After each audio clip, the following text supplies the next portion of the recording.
بسم اللہ الرحمن الرحیم۔ السلام علیکم ورحمۃ اللہ وبرکاتہ۔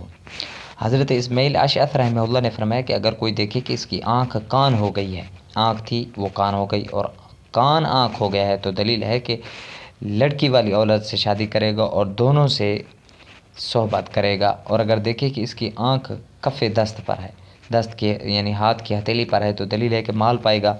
اور اگر دیکھے کہ اس کی آنکھ میں سفیدی ہے تو دلیل ہے کہ اس کو غم پہنچے گا۔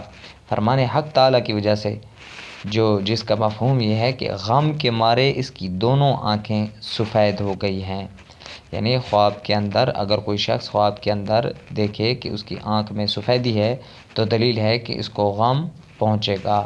فرمان حق تعالیٰ کی وجہ سے یہ ہے کہ غم کے مارے اس کی دونوں آنکھیں سفید ہو گئی ہیں، یعنی سفیدی جو ہے وہ غم پر دلیل ہے۔ دعا ہے کہ اللہ ہمیں صحیح خواب سمجھنے کی توفیق عطا فرمائے۔